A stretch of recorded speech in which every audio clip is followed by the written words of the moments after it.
Are you a student, mentor, or parent that loves robotics? Then you're in the right place. Up-to-date info on all things robotics. This is the RoboZone Podcast with your host, Pete Ekman.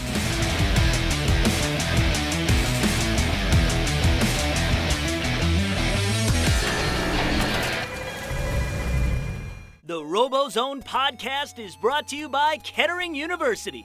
It's a Kettering-built world. Hello and welcome to the 44th episode of the RoboZone Podcast. This podcast is for Tuesday, January 16th. In this episode, we're changing things up a bit. To get ready for the Power Up season and the competitive season right around the corner, we wanted to introduce some new segments to the RoboZone Podcast. We hope you enjoy the changes to the RoboZone Podcast. Feel free to leave us some feedback on all our social media, on SoundCloud and iTunes. Without ado, our first new segment is called First Updates.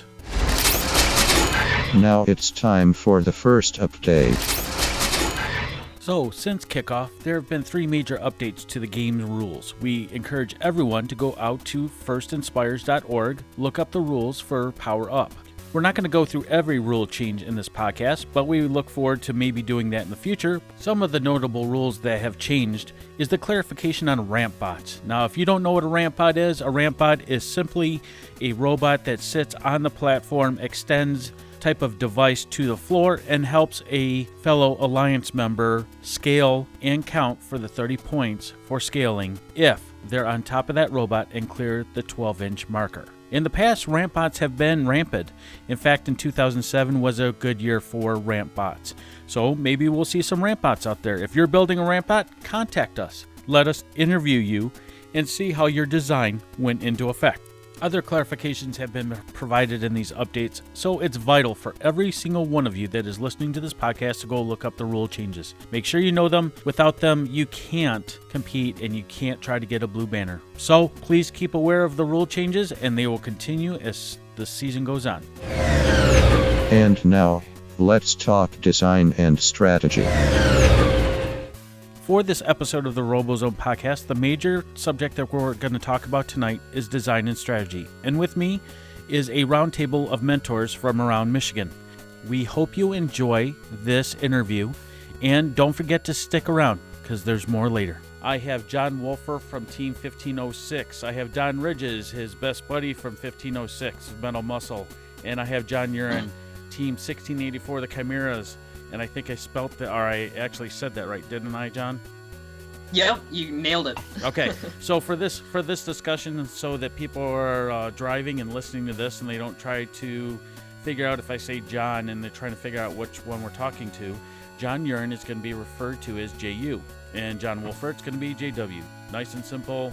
If you're listening to this, you probably have the cognitive ability to listen to that. So let's start this thing off. I wanted to get you guys online and thank you guys all for coming online tonight. How are you guys feeling? Good, really good. Absolutely awesome. This is great. This is a great time of year. Life's good. Life's good. You can obviously tell we're really not that far into the season because everyone is still chipper. So let's keep it going. Yeah. So what we're going to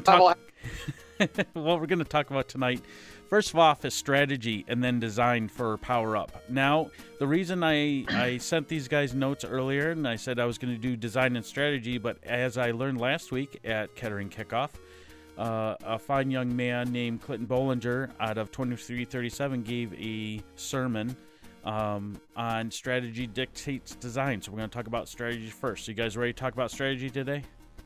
Yeah, definitely. All right.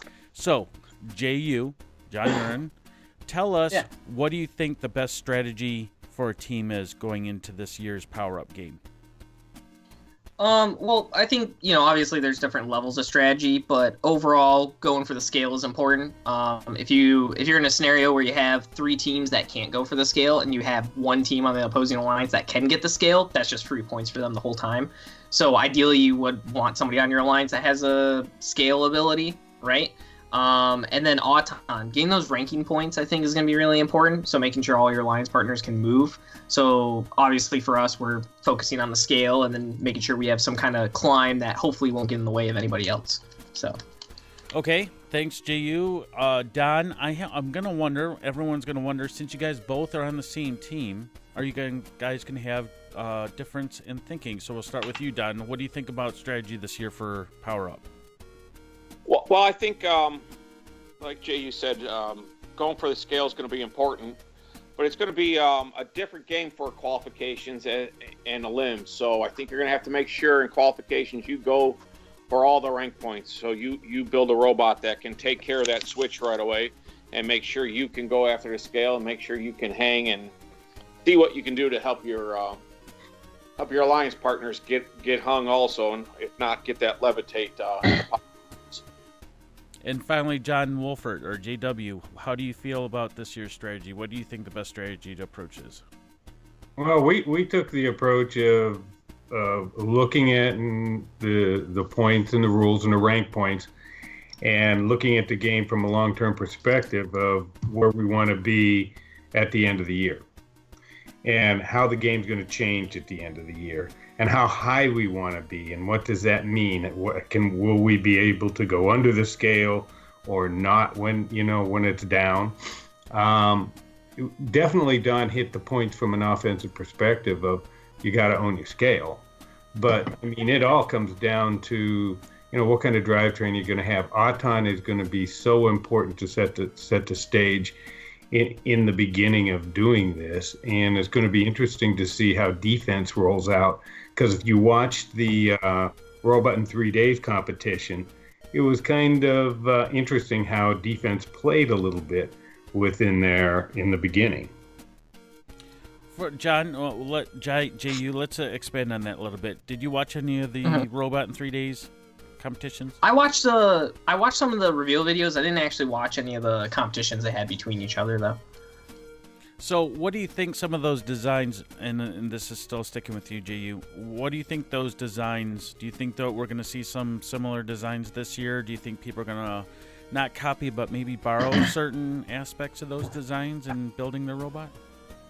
Yeah, the two biggest designs I think we're going to see a lot of newer teams go towards, or teams that have been around for a couple of years, is I think it's gonna be one of the two is the kind of the pincher, where it's like two sticks and a pneumatic piston between the two of them, which could be effective, but at the end of the day, like, our team is very passionate about having constant wheel intakes, right? So kind of like in 2015, you had all those robots grabbing the totes on the side, right? So like our team likes that style more than the pincher. So I feel like a lot of teams are gonna see the pneumatic pincher and be like, oh yeah, that's perfect, let's just go with that, and then realize that might not be the fastest way to obtain a cube, right? And then have to reiterate their design. So I'm hoping they learn that ahead of time. And then the other thing I think we're going to see a lot of is tall bots. I think a lot of people are going to go right up to that 55 inch and not think about, well, if I'm lower, then I can get under the scale. And I think that could be an issue for some people, because when that scale's tipped down, that's going to be, it's going to be hard. Like if you're being chased or you're trying to chase somebody and that scale's down, that is another obstacle you have to think about. So. And Don, did you watch any of the Robot in 3 Days competitions or coverage? I did watch most of them, yes.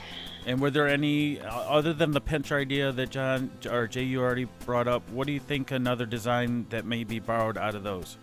Look, I think for if rookie teams got on there, and maybe even some of the second-year teams, that every bot design that can go deliver cubes to the deliver the power cubes to the Alliance wall, and then retrieve them out of the drop zone and dump them immediately into the opponent's, their side, to negate the opponent's, switch.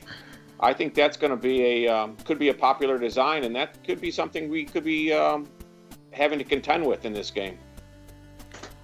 Now, JW, I have a follow-up question on top of this. We'll just keep building on the story. So we've talked about a piston with pinchers, or I call them, the pincers off ant, because that's what it reminds me of, right? Holding something like that. And that's, right. That's probably how they came up with that design. I don't know the specifics. But were there any other similar design or designs that you saw out of the Robot in 3 Days that you might think a rookie team or a couple-year team might use? Well, hopefully they're taking a little bit of time and they're prototyping a lot, because we've prototyped, the pincher design. We're prototyping wheel intake designs and some other different ones with belt intakes and things like that.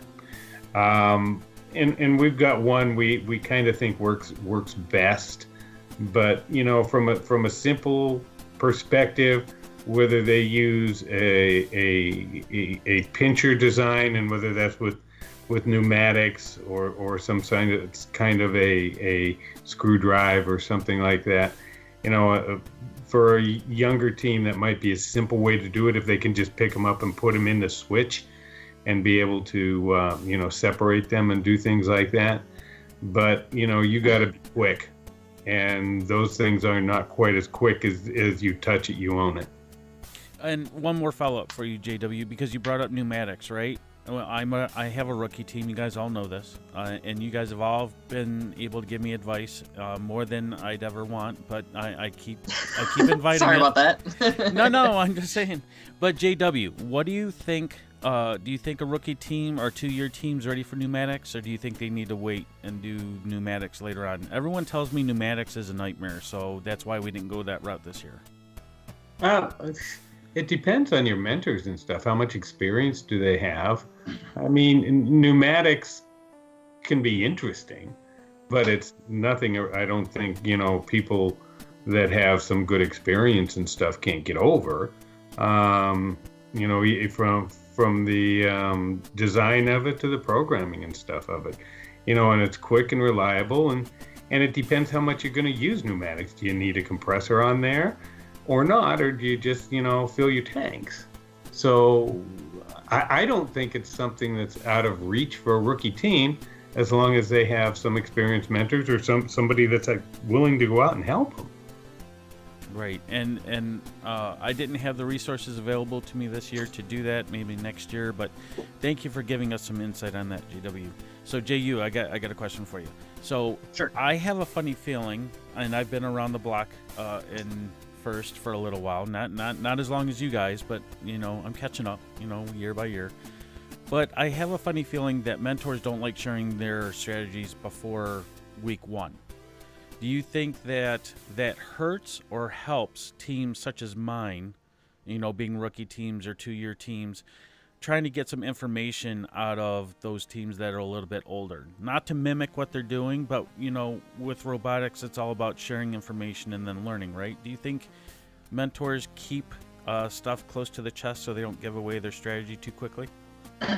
I think our team is a good example. I'll keep specific designs kind of inside, because I want that first time we go to a competition for us to have an original unique design. But as far as strategies go, I think a lot of experienced mentors are open with it, and really good experienced mentors will actually let a rookie team know, or a first-year team, or a third-year team, hey, build within your resources, this is what we're doing. But if I were you, I'd keep going back to this minimalistic design I keep seeing floating around on Chief Delphi, which is essentially 2 rollers up to a ramp, and then all they do is pop it into the switch. And I would assume they're going to be a pretty good vault bot. And for any first year or second year team, that's the strategy I would suggest they'd go with. I would say build within your resources. If you're a first year team and you got a lot of money and a lot of mentors, go for a higher up scale, type strategy. But if you don't, then just go for something simpler and be really good at one thing, and you'll end up on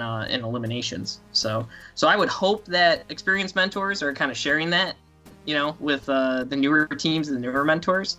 But I definitely could see some older teams wanting to hold back their designs and, really I guess their specific strategy on how they're going to mess with a game piece or how they're going to climb or something like that, and holding that back. So Jay, you brought up a name that we've heard this year, and that's a vault bot, right? So, yes. Don, what other kind of category of bots do you think we're going to see this year? Well, we might see what they're now calling ramp bots out there, that's going to be able to lift up or provide a ramp for 2 other robots to drive up on as a means to get everybody climbing. We're not preparing for that ourselves, but from listening to Chief Delphi, you get a feeling that may happen, for some teams. I think you're going to see, like Jay, you said, a lot of tall robots that are going to be able to climb. And we're struggling. I know our team with how tall do we want to be? Do we want to be a tall robot to make climbing easier and working at the scale easier? Do we want to go more complex in our design and make sure we stay low enough so we can get underneath the scale? And JW, do you agree? Or do you know of any other type of bot we may see? I mean, we called a vault bot. Everyone's going to try to climb at the end, but what other type of bots do you think we might see this year? Don't forget, we work in the center. So, everything we do is pretty much open to all the teams in the center, any team that comes in there. But we've seen people mess with launching them. But I don't know how well that's going to work, and I don't know how consistent, that would be, being able to do that. But I think they mentioned most of the designs for the cubes and stuff like that. But you got to make sure, depending on where you are, what else you want to be, and where the game, try to see where the game's going to change towards the end of the season. Right, and one of the, I remember one of the Robot in 3 Days that I actually liked and I saw was by the Snow Patrol team, and they were launching that cube pretty far in the air for a bot that was pretty low to the ground. Yeah. And I could see it, and I was like, that's kind of cool. And then I got on a rookie call, because I'm on a rookie call with a bunch of other rookies, and head up by 2337 and Kyle Hughes' group, 27. And they said that, it's cool that you can get it up in there, but that doesn't mean you can get it to the place where you need it to be on top of that scale. So we'll see if those work this year. I'm sure you'll see a few, and it'll be interesting for the crowd, too, to see that. Yeah, everyone likes to see milk crates thrown into the air and possibly damage another robot. Yeah. One thing I see those shooter bots having issues with is we just took a milk crate and we put it up on the edge of the scale and then dropped it 10 times, and I had about 7 out of 10 times it fell on its side. So even if they shoot it up there once, they got to be able to manipulate that and shoot it sideways or flip it flat to be able to deal with it again. So that's the reason why I think that's one of the things where it's more, like you were saying, Pete, it's more gimmicky than practical. So right, but that'd be my concern with it. That's a strategy, though, too. I mean, if you see one of those guys trying to launch things into the air and then they're on their side, you may want to make sure your bot can pick up from the side and take it away from them. Yeah, that's one of our criterias, is we're trying to be no more than 40 inches tall, and we're trying to be able to pick up cubes in any orientation. See, sharing knowledge, that's all what it's about. Yep. So, my next question for you, JU, is let's talk a little bit, let's change gears, let's talk about design, right? So we talked about strategy, kind of like what you want to do. Now, talk about how your team approaches design. What do you guys do to start the creative juices flowing to get to a point where you guys have a rock solid design?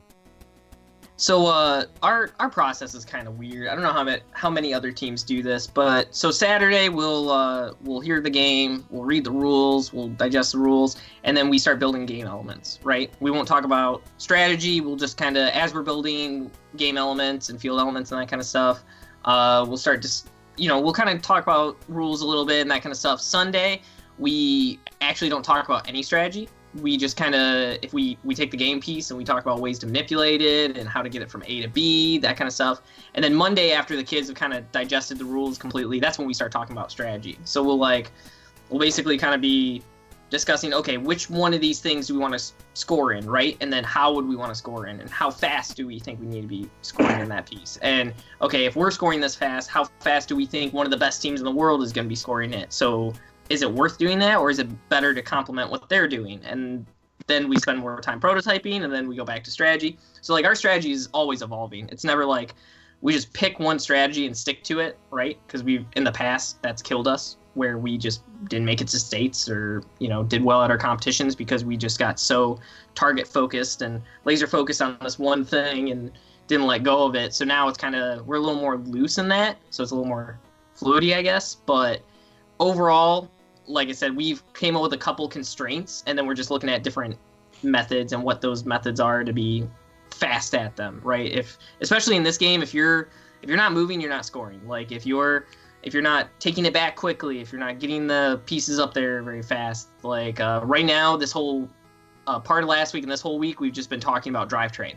Like, we have the kit parts chassis, we have 6-wheel drive, we're driving it over that little bump, that little pain in the butt bump I think a lot of teams are going to ignore, and then we're driving it onto the platform and just seeing how it acts and manipulates as a lightweight chassis with no upper structure, and then we're going to slowly add pieces to it to try to see how it responds to that. Because I think a lot of teams, if they go up to that 55 and they try to jump that bump or that platform, they're going to end up on their back.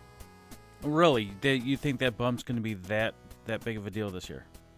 So I do like a once every 3 days vlog type thing. In my last vlog, I put some video of the kit apart chassis, just the kit apart chassis with a minimalistic electronics board on it. And when that thing hits that, it pops up pretty high. So if you're at 55 or extended above it and you have a lot of weight up there and your center of gravity isn't in the middle, I could possibly see somebody being, it would be an extreme case, but they might be able to tip if their robot has a really bad center of gravity. But that platform is steep. Like, I think a lot of people are overlooking that. The bump you're talking about is the bump in the middle of the field that has the electricals running through it? Or are you talking about the bump that you have to go up onto the platform for? When I say bump, I mean the electricals, like you just said. Yep. I just want to clarify. Yep. Yeah. Nope, and we'll get at the end. We'll get that web address so we can follow you on your vlog, because I actually want to see this type of stuff too as a rookie. Oh, team, sure. Oh yeah, for sure. So Don, kind of guide us a little bit through your design process, and we'll follow up with JW. Kind of split it in half. Take the first half of how you guys do design. We'll have JW do the second half. Well, for kickoff, we're at Kettering, and there's quite a lot of teams, and we have the luxury and the niceness that Kettering builds the wood field elements for us to have, so they can have them to display to all the teams that show up to pick up their kit of parts. So on Saturday, what we'll do is invite a whole bunch of teams from both the center and outside the center into one of the lounges over there at Kettering University. So as a large group of teams, we'll watch the reveal video, then take a break for lunch as soon as we watch the video, read the rules, and then we split the kids up into different sub teams around the center there, and make sure there's a good mix of kids from every team on one of these sub teams, and let them come up with some crazy designs right away, right? So what's your first thought process out of the gate after seeing the reveal video and a really quick read of the rules? So then we'll, everyone will get a chance to present that, and that's kind of what we do, on Saturday. As a team, then we'll go in and later that evening, as a team, all on our own, we'll digest the rules and start talking about how to score and walk the field and try to play a robot, and try to play the game ourselves, as to how we would interact. And, then it's just really using a bunch of engineering principles to try and discuss how do we want to manipulate the cube, like Jay, you said. How do we want to manipulate the various game elements? What type of robot do we want to be? What's the strategy? So we're still working out on some strategy right now. We don't have... I don't think we have anything set in stone right now. We've got a lot of really good ideas, and we're probably 3/4 of the way through some good prototypes where we think we're going to set it in stone, but the team hasn't decided yet. And JW, can you build onto that? Yeah. The reason we do what we do on kickoff, like Don said, is to, especially some of the younger teams and stuff in the center and around, to walk away with 6, 7, 8, 9 different thoughts and ideas. Okay, and that's key to us for helping other teams and things like that. But like Don said, then we go in by ourselves and we look at things. We're going to look at, like he said, the rules. How do you score? We walk the field. We play the game with human players. How's it going to play out? How do we think it's going to play out? Where do we want to be in the beginning? What's our criteria, for our first event? And where do we want to be in our second event? And where do we want to be at state? Then we'll start writing down, here's the criteria. Does everyone agree with that? Okay, here's our strategy, kind of a thing. Then we'll break down into, and Don led this one really good. He can talk about it more and fill it. exactly like drivetrain. What are the different drivetrains? What are their good points? What are their bad points? And, what does it mean to us as, does it match with our strategy? And we'll go through those and we'll pick usually two, and then we'll go out and prototype, those two drivetrains. This year, we picked two drivetrains. One of them was Mechanim. We didn't have a lot of experience with Mechanim. In 4 or 5 hours, Don, we had a Mechanim bot. Yeah, I think about 5 hours. Yeah, and we let the driver drive it around just to see what it was like because of how it moves and stuff going across. And then we looked at that, and we looked at our normal drivetrain, and we think we know where we're going to be there, but it's not 100%. But we're still, going over that. And so we do that with everything. We did that from a manipulator, from an elevator, from climbing. What are all the different ways we can go through there? What are the pluses and minuses? What are the high risk things, right? And high risk things we'll look at because they take a little bit more time. And that's what we're doing right now, going over some of the higher risk things. Don, do you want to take that a little bit farther? No, that's it in a nutshell. I mean, we're spending a lot more time this year because, like Jay, you said, we got target lock last year. Our kids honed in right on the getting gears and wanted to be nothing but a gear bot, and lost sight of the fuel.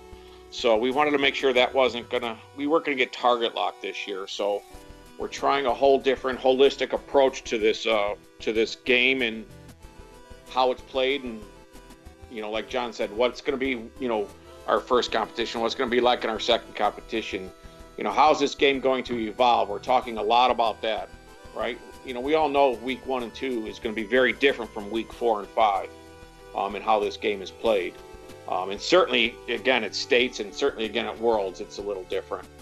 So we're trying to be more anticipatory of what the game's going to evolve and discuss. And really, we're trying to build a robot that can take advantage of all the rank points that are offered. And I'll say one more thing. When we come out of building our competition bot for our first competition and bagged, we want it to be about 100 pounds, because we want to leave 20 pounds to be able to innovate. And cool idea. We did that well last year. We did not do it the year before well. Last year we did it well. So that's kind of like the goal of where we want to come out, because we know things are going to evolve, and we know there'll be something we didn't think about. So I have a follow-up question to that was a great discussion, guys. Truly. Okay, so let's talk about drivetrains. The three that I know, well, the different types of wheels are, you have the tank drive, you have the Mechanim drive, which you guys talked about. There's the use of Omni wheels. There's a lot of debate going on Chief Delphi right now about what kind of wheels to use on this bot, or this year's bot. So I'm going to pose this to each one of you guys, and we'll start with you, JU. Would you stick to the kitted chassis wheels, or do you want to explore the use of Omni or Mechanim this year? So our team likes simplicity. Like, we're very heavy on simplicity. Our robot last year was pretty simple. It might look complicated, but at the core of it, it was pretty simple.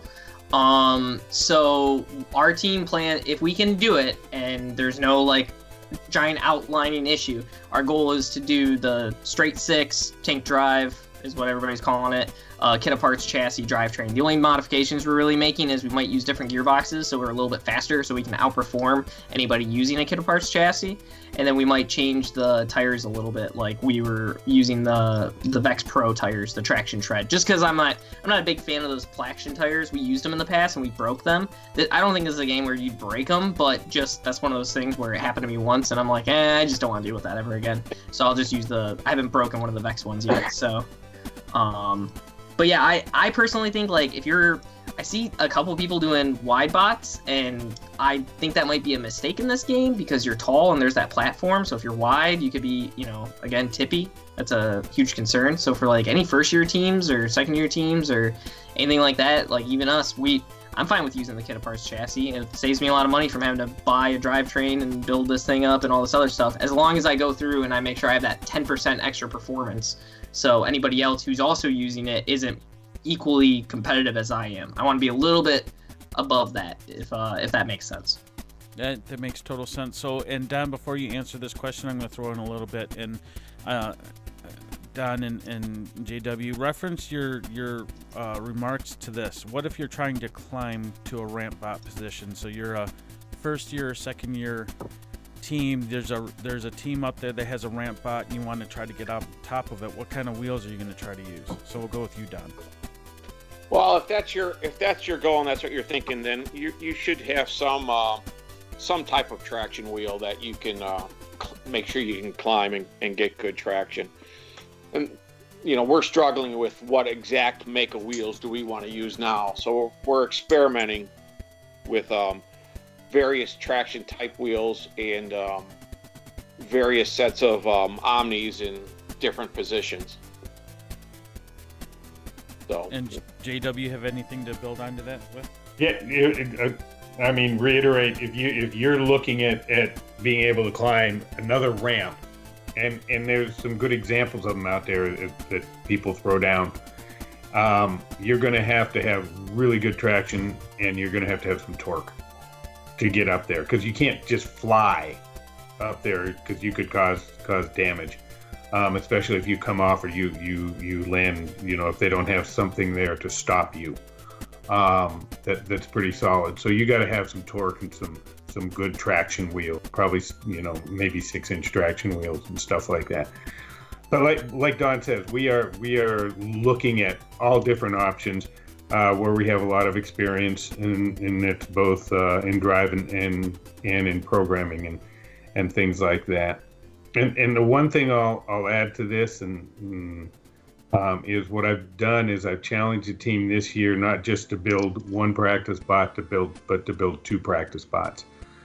Because what we did last year was we had issues between drive team and programming, because we have a great programming team, and last year we had about 10,000 lines of code on that bot. And so it was always, well, the programming team needs it, the drive team needs it. And so if we can have, 2 practice bots this year, then, we can take it a step farther.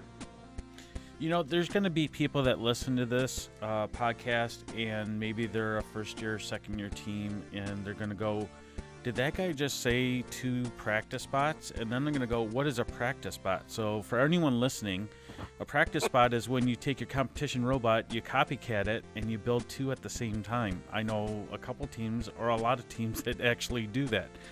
The funding, it must be great, because funding as a rookie team is not so great. So for those rookie mentors just like me that are out there, don't worry about a practice bot this year. It'll come in due time. Don't put that pressure on yourself. Yeah, I mean, like Cheesy Poofs built 3 robots, so. Well, and the Martians, 494 and 70, which partner, they're out of the same high school. They build 3. Yeah. They build 2 competition bots and a practice bot. Yeah, it's so crazy. Yeah, so I mean, that's a lot of funding. That's a lot of pressure to make sure that you're staying within budget and making sure you have enough budget to do that. So good, Yeah. Good on those teams for having that money to be able to do that. I don't know of any rookie team that builds a practice bot. They're just trying to concentrate on building their bot in the first place. So one of the things I wanted to talk to you guys about in the design phase of this discussion was, one of the things that my team has focused on is the use of COTS devices. And what if people are listening, a COTS device is a commercial off-the-shelf device. It's a device that you can purchase from either, there's some big companies out there, Andy Mark, who's one of our sponsors, is one of those people you can buy a COTS device from. And it just makes it a little bit easier for rookie teams to have a little bit of not a competitive edge, just trying to meet the competition that they're going to be against this year. So, John, do you think that's taboo to use a COTS device, or do you think it's okay for first year, second year team just trying to get out of the chute to use a device like that? So I'm a big supporter of using off-the-shelf items. no matter what it is. Like I said, I'd use the kit apart chassis we used in 2016. Not 2014. No, 2014 we did custom. Before that, we used kit apart chassis. We use a lot of the Vex Pro stuff. Pretty much everything above the kit apart chassis is the gussets, that kind of stuff. And I think when we started doing that took our team from being like in the middle to above. Last year we finished like almost a week and a half early, and the programmers literally had a week and a half to program the robot. So I'm hugely supportive, especially if you don't have machining capabilities to do that. The problem with a complete solution, though, is you can start getting into this train of thought where it's like, well, we haven't found one online, so we can't build it. It's like, well, this is still building robots. That's what the whole competition is about. So, like, it's good if you can do it, but you should always not be afraid to try your own custom solutions. Or, like, Robot on 3 Days is a good example where they use a lot of off-the-shelf parts that might not be a complete system, but little individual parts that they put together to make a complete system, right? So, kind of following that train of thought where, yeah, sure, if there's a cost item that you can use, great. But not be afraid that just because there isn't one, you can't do that. Which I don't think that's what you're saying. But just for those rookies who are like, looking on the websites and stuff and going, oh, well, we can't build a gear pickup because we can't find one online. It's like, nah, don't worry about that. Try, watch some YouTube videos, watch some other teams, try to see their design, try it out, and then iterate on it and make it better, right? And make it your own. You just gotta kind of have that motivation, be aware that it is a robotics competition and you gotta build robots. So that's kind of. And you were going along the lines of how I was talking, John. So we're talking the same language.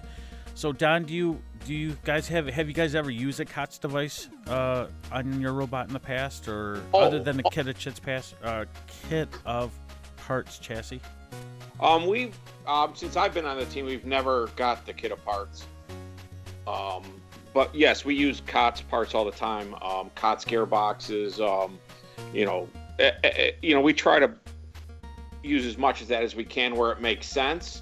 We're not afraid to fabricate things either. So we try to take the best idea, and if someone makes the part and we can obtain it easily, and it's going to exactly fit our needs, then yeah, we have no issues buying it.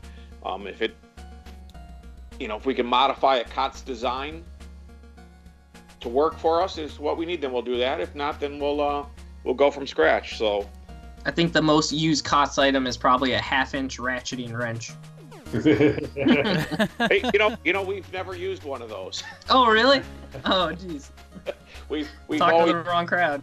Yeah, sorry. We've always made our own. Ratchet. In our own. Oh, that's cool. So it works out really well. But this year we are looking at the Vex ratcheting Versaplanetary, so that locks in case we need it. So hopefully that'll come out. So, but no, we designed and built our own custom gearbox in the off season, and we were thinking of using it for this year's game, and it would work. It'll meet everything we needed, but in looking at it, we decided to go with COTS gearbox just because we wanted to make sure it stayed reliable and further simplify our build. Now, before we get to JW's response to this question, for anyone that's listening and anyone that's new to robotics, there is a limitation on what you can spend on a robot. For people that don't know, it's $4,000. You do have to have a list of all the parts you put on your robot and what those monies are that you spent to get that, and that's in your inspection phase. So be prepared. So, JW, do you agree on the COTS issue, or do you think you have a different outlook on it? No, Don hit everything on the head. I mean, we try to use as much COTS as we did solutions as we can if it meets our needs. If not, we have a great workshop, and we have some great people that can fabricate parts that we need. And when we try to make sure those parts are as simple as possible, and we can make extras and stuff like that.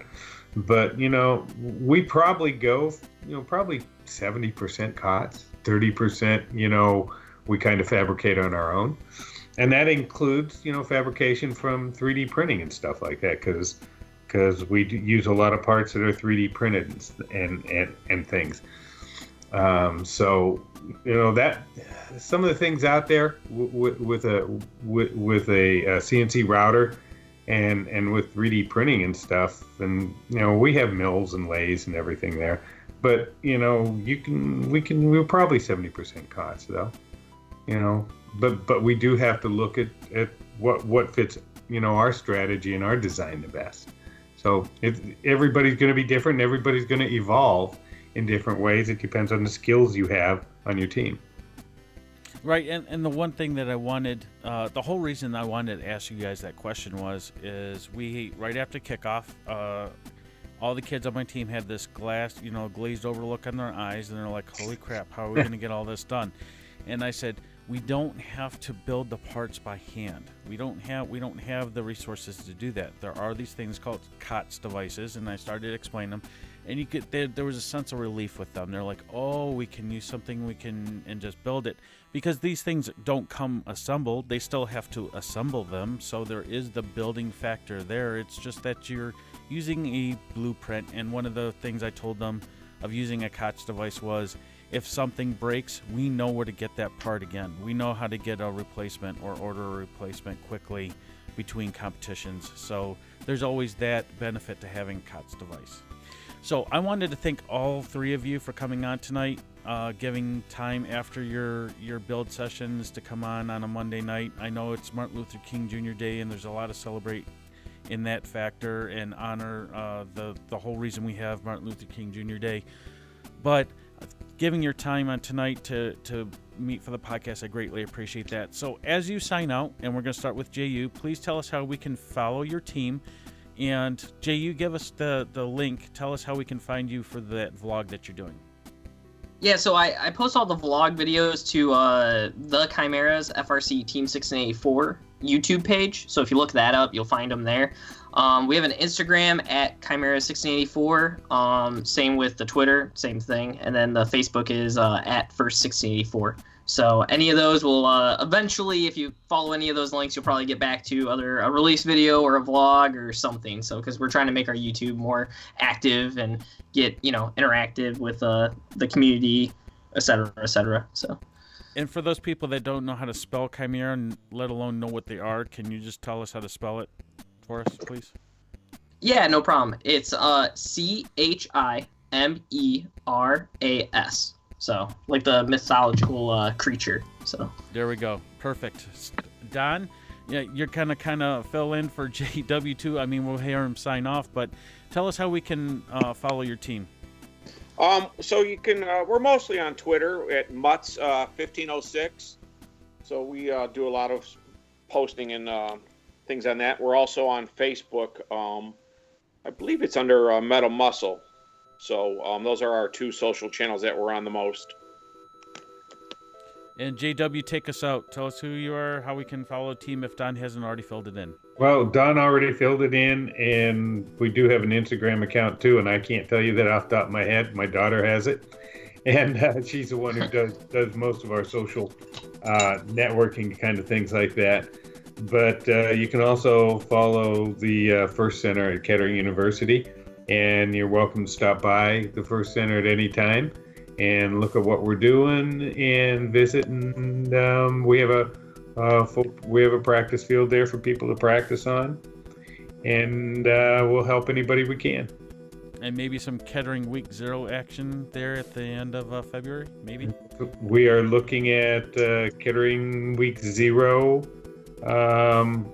We still got to get everything lined up. All the stars aren't aligned yet, but they're lining up to be able to do that, because that's also practice for the field assembly and how well the field goes together, the electronics, how well they work and everything. So it isn't just, necessarily, it is for the teams, but it's also for all the people that support First, build the fields and support all the competitions.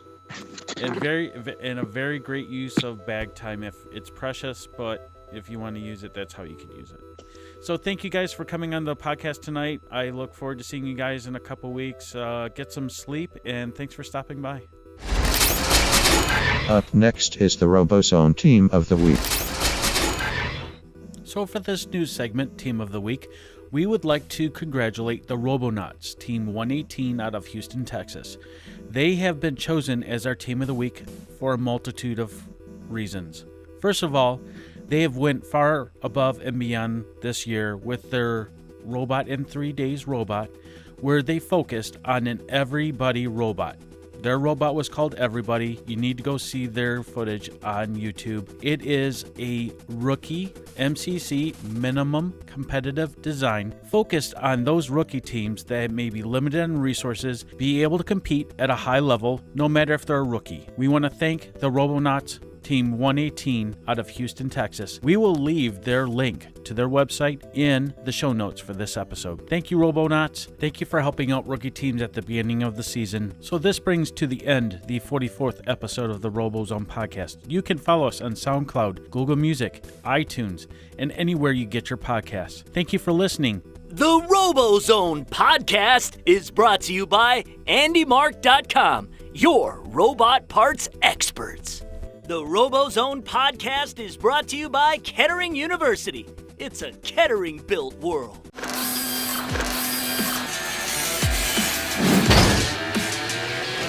Thanks for listening to the RoboZone podcast with your host, Pete Ekman. Find us online at RoboZoneTV.com and on Facebook, Twitter, YouTube, and Instagram.